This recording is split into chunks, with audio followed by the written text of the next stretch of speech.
있고 동호대교에서 성수대교 쪽으로도 4차로 막아두고 공사하고 있습니다. 경부고속도로 서울 방면 서울 요금소 부근 2차로에도 사고 소식이 있습니다. 사고 차량 그대로 멈춰 있어서 또 다른 사고 위험 높아 보이고요. 청주 영덕간고속도로 영덕 쪽으로는 화서 1터널 부근 1차로에 도로 장애물이 있으니까 조심히 지나시기 바랍니다. TBS 정보센터였습니다.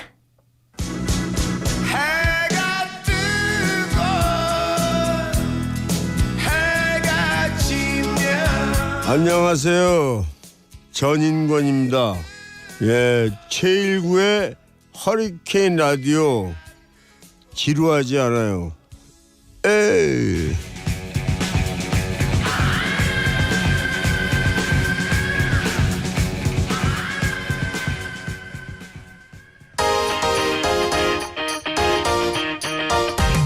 가짜가 판치는 세상에 오직 진짜들만을 골라서 콕 꺼내 거짓없이 풀어놓지 쇼미더 뉴스 어제가 아닌 우린 오늘을 살아가 색안경을 벗고 다시 세상을 바라봐 오늘의 뉴스가 내일의 역사 쇼미더 뉴스 꼭 알아야 하는 뉴스만 골라서 전해드리겠습니다. 쇼미더뉴스입니다. 오늘은 강양구 TBS 과학전문기자 나왔습니다. 어서 오세요. 네, 안녕하십니까. 강양구입니다. 자, 오늘 뉴스 뭡니까?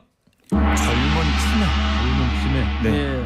어제 이제 기사가 났잖아요. 스타 강사 김창욱 씨가 치매 의심 진단받고 근데 강연 잠시 중단하겠다. 네, 맞습니다. 치매 이 얘기가 좀 나오고 있어요. 네, 그 김창욱 씨가 올해 50세예요. 그런데 지난 23일 날 이제 본인의 유튜브 채널이 김창욱 TV인데 자기가 알츠하이머 의심 진단을 받아서 강연을 그만두기로 했다고 밝혀서 뭐 팬들을 포함해서 굉장히 많은 분들이 놀랐습니다. 네, 50살이면 강양구 기자 쯤이에요? 나이가? 저는 아직 3년 남았어요. 그래요? 네, 그런데 어제 네. 3년밖에 안 남았으니까 사실은 엄청 젊은 거죠. 그렇지. 저 젊은 거 인정하시잖아요. 네네. 금방이야. 아니. 그런데 네. 치매, 알츠하이머 이거 같은 얘기인 거예요? 뭐 어떻게 항상 나오는데 치매, 알츠하이머 이게 다른 거예요? 같은 거예요? 그러니까 많은 분들이 그냥 치매하면 알츠하이머 하면 치매라고 생각을 하시는데요. 네. 사실 정확하게 구분을 하면은 둘은 다른 겁니다. 그러니까 제가 그 딱 하나로 정의를 해드리면 치매는 증상이고 알츠하이머는 원인이에요. 어렵다. 치매는 증상이고 알츠하이머는 원인이에요. 그러니까 그 말이 무슨 말이냐면 예를 들어서 우리가 갑자기 기억력이 떨어져요. 네. 그리고 막 인지장애가 생기면서 기억력이 떨어져. 그게 증상이야. 네, 증상이죠. 기억력이 떨어지는 것과 같은 인지장애 증상이 일어나서 일상생활을 못할 정도로 상태가 심각해진 상황을 그냥 치매라고 하는 거예요. 그런 증상이 나타나는 거를 치매라고 하는데 그런다. 그러면 그런 증상이 나타나는 원인은 사실은 여러 가지가 있을 수 있습니다. 그러니까 예를 들어서 그 예전에 이거 술 많이 드셨잖아요. 네. 그 술 많이 드시는 분들은 젊어서도 깜빡깜빡 하시는 분들이 있어요. 그렇죠. 알코올성 치매. 그건 이제 알코올 때문에 인지장애가 나타나니까 알코올성 치매라고 하는 거고요. 그리고 뇌에 혈관에 문제가 생겨가지고 피가 잘 돌지 않아서 치매가 생기는 경우도 있어요. 그래요? 이건 혈관성 치매라고 합니다. 그러니까 치매의 원인이 굉장히 여러 가지가 있는 거죠. 그런데 우리가 그냥 그 알츠하이머라고 하는 건 무엇이냐면 알츠하이머 때문에 생기는 치매 증상이 나타나는 것을 우리가 알츠하이머성 치매라고 하는 겁니다. 자, 그런데 그 알츠하이머성 치매는 뭐예요? 그러면? 근데 보통 65세 이상 노인에게 나타나는 치매의 대부분의 원인을 따져보면 그 알츠하이머성이거든요. 그래서 이제 그 청취자들을 포함해서 많은 분들이 치매하면 알츠하이머 하면 치매라고 생각을 하는 거고요. 이번에 이제 그 50세인 김창욱 씨 같은 경우도 이 알츠하이머 의심 진단을 받았기 때문에 50세인데 벌써 치매? 뭐 이렇게 되는 거죠. 그러니까 많은 분들이 놀란 거죠. 네네네. 근데 알츠하이머 명명은 어떻게 유래가 어떻게 되는 거예요? 알츠하이머? 그 알츠하이머는 1907년에 알츠하이머라고 하는 독일의 의사가 발견을 했어요. 그러니까 예를 들어서 노인들 중에서 깜빡깜빡하거나 심지어는 막 기억력을 엄청나게 잃고 나서 돌아가시는 경우들이 있단 말이에요. 근데 이제 그런 경우가 한두 경우가 아니라 굉장히 많이 발견되는 거예요. 그래서 그 알츠하이머라고 하는 의사가 그 돌아가시는 분들의 유족들의 동의를 구한 다음에 뇌를 부검해 봤어요. 그랬더니 뭔가 이렇게 이상한 것들이 막 발견되는 거예요. 비슷하게. 그래서 이건 뭔가 원인은 정확하게는 모르지만은 어떤 공통적인 원인에 의해서 치매 증상이 발병되는 병이기 때문에 이건 병이다. 그래서 이제 그 의사인 알츠하이머 이름을 따서 알츠하이머 치매라고 이제 이야기를 붙이는 겁니다. 강양구 과학 전문 기자 뭘 물어봐도 막힘이 없네. 좋은 정보 알려줘서 고맙습니다. 근데 알츠하이머가 아까 이제 보통 65세 이상에서 나타난다는데 네. 김창옥 스타 강사 같은 경우에는 50살이라 했단 말이에요. 그러니까 젊은 치매 그래서 젊은 치매 그렇게 하는 거군요. 그래서. 네, 그런데 그 50대 이하예요. 그러니까 30대나 40대나 50대에 알츠하이머가 나타나는 경우는 굉장히 드물어요. 그래서 만약에 50대 이하인데 치매 증상이 나타나는 경우는 사실은 알츠하이머성 치매라기보다는 예를 들어서 뭐 술을 너무 즐겨가지고 알코올성 치매 증상이 나타난다거나 아니면 뇌 혈관에 잠깐 문제가 생겨가지고 혈관성 치매 증상이 나타난다거나 아까 말씀드렸던 것처럼 또 이런 경우도 있는데 심한 우울증에 걸리면은 그 우울증 증상 때문에 또 치매와 비슷한 증상이 생기는 경우도 있어요. 그러면은 지금 김창호 씨가 알츠하이머 얘기는 합니다만 저도 그 유튜브를 잠깐 봤더니 12월 달에 다시 재검진을 한다고 그랬어요. 맞습니다. 그러면 그 검진에서 정확하게 나와야 되겠죠. 나와야죠. 왜냐하면은 이게 그 50대 알츠하이머 치매는 굉장히 드문 일이기 때문에 사실 김창욱 씨가 진짜 알츠하이머성 치매인지는 그 정확하게 여러 가지 검사를 해봐야 아는 건데 이제 문제는 의심 증상이라고 하는 것으로 보아서는 알츠하이머 환자에게 나타나는 어떤 증상들이 혹은 어떤 검사 결과가 나타나서 의사가 김창욱 씨한테 이거 어쩌면 알츠하이머 치매일지도 모르니까 좀 각오하시고 정밀 검사 받아보시죠라고 이야기를 한 것으로 생각이 됩니다. 그러니까 현재로서는 어떤 의사 선생님하고 문진이구나. 이제. 네, 맞습니다. 그죠? 네, 문진이고 그다음에 아직 기본적인 검사들을 했는데 이거 조금 기본 검사는 해봤더니 이것 좀 걱정되는데요. 그래요. 이것 좀 약간 잠깐 쉬시면서 좀 여러 가지 검사해보죠. 그 알츠하이머성 치매가 젊은 사람들 나타나는 건 드문 경우이기 때문에 이게 어떤 소재로 많이 쓰이냐면 영화나 드라마에서 기억 잃는 주인공들. 그게 바로 이제 젊은 경우인데 알츠하이머 치매가 나타나가지고 점점 이제 기억들을 잃어가는 과정을 영화나 드라마에서 묘사를 하는 거거든요. 그렇죠.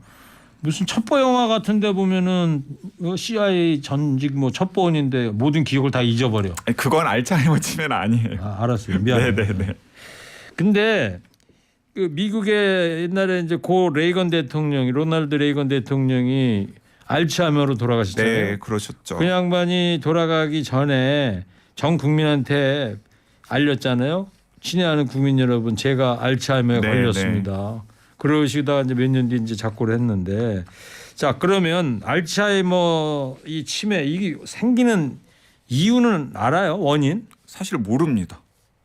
모른다. 네, 그러니까 왜냐하면은 이제 좀 더 자세하게 설명을 하면은 이 알츠하이머 치매에 걸린 환자의 뇌를 보면 그 베타 아밀로이드나 아니면 뭐 타우 단백질이 막 엉켜 있는 단백질 찌꺼기가 많이 발견이 돼요.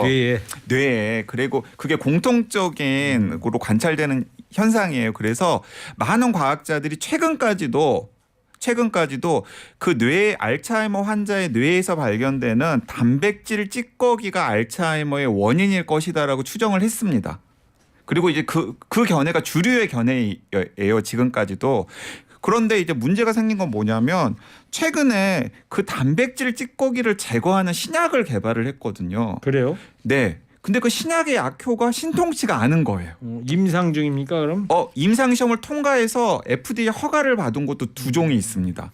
그러면 건강보험 혜택은 아니고? 우리나라에서는 지금 아직 도입이 안 돼 있는 상황인데요. 근데 미국에서도 이제 몇 년 전 그리고 올해 초 이렇게 허가를 받아가지고 임상 현장에 도입이 되었어요. 미국에서는. 근데 임상 시험 때도 그렇고 도입이 되고 나서도 이게 막 드라마틱한 효과가 나타나지가 않은 거예요. 그랬구나. 그래서 이제 다른 가설들이 나오는 거죠. 이게 단백질 찌꺼기 말고 다른 진짜 원인이 따로 있는 게 아니야? 예, 그래서 이제 과학자들이 그 단백질 찌꺼기 외에 다른 원인이 있는지를 지금 따져보는 상황이기 때문에 사실 지금 현재로서는 또렷한 치료약은 없다라고 보는 게 맞습니다. 아예 없다. 지금 아예 약은 없다. 없다. 네, 그러니까 이렇게 생각하시면 돼요. 알츠하이머 환자에게 투약을 하는 약이 있는데 그 약은 증상을 늦춰주는 약이에요. 그러니까 우리나라에서 증상을 늦춰주는 약은 건강보험공단 적용을 받아가지고 환자들에게 처방이 됩니다. 자, 그런데 지금 아예 치료를 해주겠다라는 약도 세상에 등장하긴 했는데 그 효과가 생각했던 것만큼 그렇게 좋지 않다. 아직까지는 치료할 수 있는 약은 없는 것이다. 네, 그렇습니다. 좀 늦춰주는 그런 정도의 약만 있을 네, 네, 뿐이고. 근데 조금 전에 그런 물질 뇌에 덮여져 있는 물질 얘기했잖아요. 베타 아밀로이드 뭐 이런 약이. 네, 네, 네. 이게 어떻게 생겼어요? 뇌를 어떻게 덮고 있는 거예요? 이제 이 뇌의 베타 아밀로이드 같은 알츠하이머를 유발하는 것으로 알려졌던 단백질 찌꺼기를 확인하는 방법은 MRI를 찍어보는 거예요. MRI. MRI를 찍어보면 훈련받은 전문가들은 이분은 알츠하이머구나라고 바로 판독을 하시죠. 촬영 딱 보면. 네네네네. MRI를 촬영해야지 된다. 그러면 이제 김창욱 씨 같은 경우가 유튜브에서 얘기한 거 마냥 다음 달에 정밀 검진 한다 그러니까 아마 이 MRI 촬영을 해보겠다는 거겠죠? 그렇죠. MRI 촬영을 해보시면은 네. 그리고 전문가들이 그 MRI 사진을 아마 젊으시기 때문에 뭐 이제 좀 더 그 세심하게 여러 가지 것들을 살펴셔야 될 거예요. 네. 근데 이제 그런 과정들 속에서 전형적인 알츠하이머 치매 환자에게서 보이는 것들이 나타나면 네. 이분은 초기 알츠하이머구나라고 생각하실 수 있겠죠. 지금 어제도 MBC 뉴스에서도 밤에 이 김창욱 씨 사례를 들면서 알츠하이머에 대한 이야기 청취자들한테 얘기를 해주던데 네. 그 MRI 촬영을 하게 되면은 이게 나온다. 근데 저도 작년에 여기 무릎 수술 이쪽에 하면서 MRI 촬영을 한번 해봤는데 네. 머리는 아니고. 근데 왜 이렇게 오래 걸려요? MRI 촬영 네, 한 40분 이상 걸리고 비싸기도 하고. 그리고 MRI 받으실 때 막 되게 그냥 시끄러웠죠. 뭐 망치 두드리는 소리 나고 왜 그러는 거예요? 왜 그러냐면은 MRI의 M이 마그네틱의 약자예요. 자석의 약자예요. 네. 그러니까 MRI라는 게 기본적으로 큰 자석 안에 들어가서 검사를 받는 것입니다. 그러면 띵띵거리는 소리가 그게 망치질하는 게 아니고. 왜냐하면은 그 큰 자석에다가 전기를 통하면은 그게 일시적으로 윙하면서 엄청나게 맞아, 센 소리도 엄청나게 센 엄청 크고. 자기장을 발생시켜서 우리 몸이 그 자석에 반응하게 된 상태에서 우리 몸에다가 전자파를 쏘면 그 전자파가 부위마다 다르게 반응할 것 아니에요. 그래서 그 다르게 반응한 걸 영상으로 바꿔가지고 의사들이 이제 훈련을 받은 의사들이 보면은 어떤 부분에 문제가 있구나 문제가 없구나를 판단을 하는 겁니다. 그 입체적으로 보는 거 아닙니까? 네, 그죠? 맞아요. 네.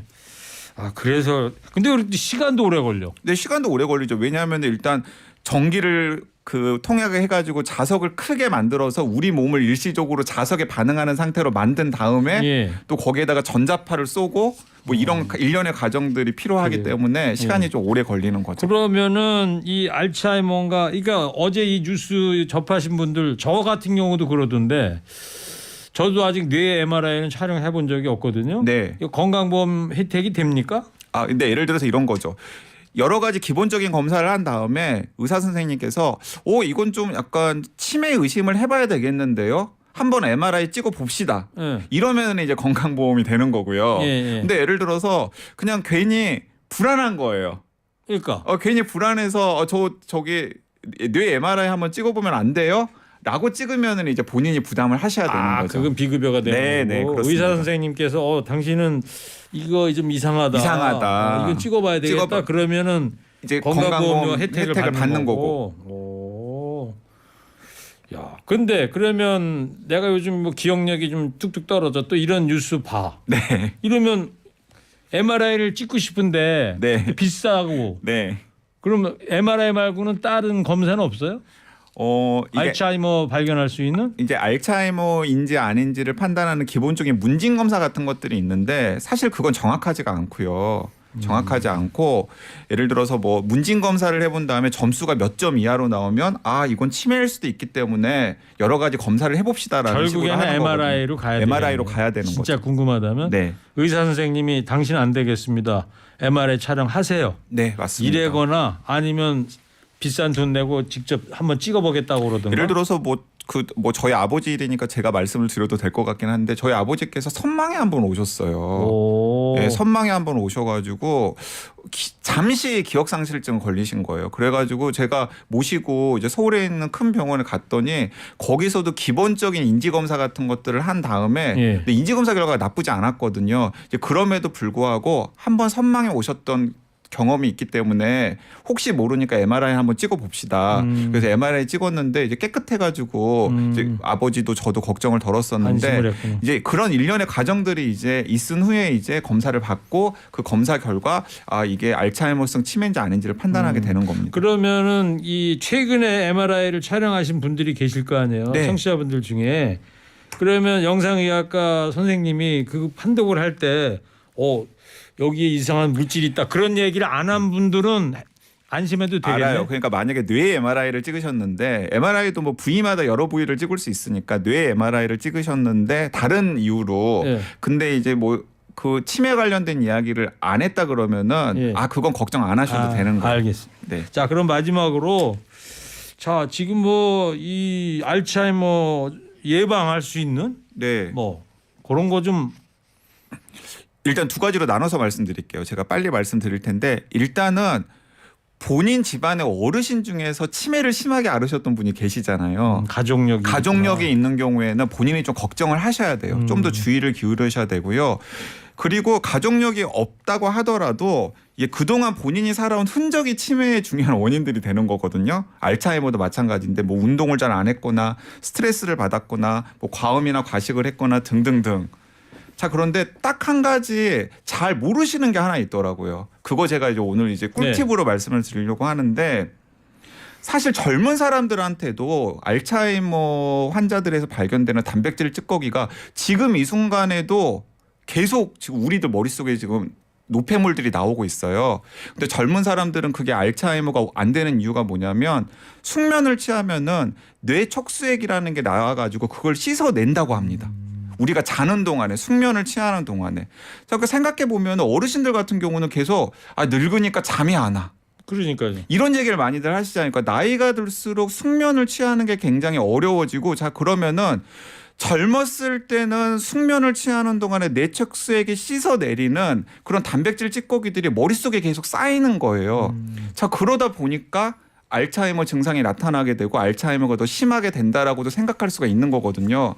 자, 그래서 젊으신 분들이나 혹은 지금 청취자들 중에서 나이가 좀 있으신 분들 중에서 알츠하이머를 예방하는 굉장히 중요한 일상생활 습관 중에 하나가 뭐냐면 충분한 숙면을 취하는 겁니다. 충분한 숙면을 잘 취해도 알츠하이머가 예방이 되기도 하고 그리고 실제로 예를 들어 이런 경우도 있거든요. 돌아가신 다음에 뇌를 봤더니 단백질 찌꺼기들이 있는 거예요. 근데 문제 찌꺼기가 있는데 돌아가실 때까지 인지장애를 전혀 없이 그냥 건강하게 살다가 증세 없이 돌아가셨다. 치매 증세 없이 돌아가신 분도 있거든요. 그러니까 왜 그러냐면은 이게 알츠하이머 소인이 머릿속에 있었는데도 불구하고 그분이 굉장히 잠도 잘 주무시고 건강하게 사셨던 거예요. 그러니까 그게 자연스럽게 억제가 되어가지고 천수를 누리시다가 그냥 이제 세상을 뜨신 거죠. 그러니까 그럴 수가 있기 때문에 많은 의사 선생님들이 강조를 하거든요. 그러니까 숙면을 취하는 게 알츠하이머를 예방하는 데도 중요하고 설사 알츠하이머 소인이 있었다고 하더라도 그걸 억제하는 데도 굉장히 중요하기 때문에 오늘 이 방송 들으신 분들은 꼭 숙면 굉장히 중요하구나 생각하시면 좋겠습니다. 그리고 운동도 열심히 해야 돼요. 운동 열심히 하고 뭐 스트레스 덜 받고 이런 건 당연한 큰일입니다, 거고요. 이거. 저도 요새 2-3시간 자다 깨고 그러는데. 그러면 안 돼요. 안 돼요? 네. 그 어떻게 잠이 단 몇 시간을 자더라도 굉장히 깊이 자는 본인의 패턴을 찾아가지고 한 3시간 깊이 자다 일어나도 돼요 그러면? 된다고 그래. 됩니다. 네.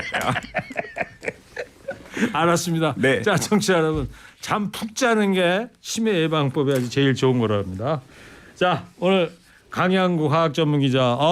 뭘 물어봐도 막힘없이 잘했고요. 근데 PD님이 퀴즈 하나 내라고 저한테 시키셨거든요. 금산대 퀴즈? 네네. 뭘로 할 거예요, 그래서? 그 치매를 일으키는 가장 흔한 퇴행성 뇌질환인데 네. 1907년에 독일의 정신과 의사의 이름을 따서 만든 이 병의 이름은 뭘까? 오늘 제가 한 50번은 반복한 것 같은데. 네. 알뭐지? 성이 네, 알시죠? 네, 네. 예, 알았어요.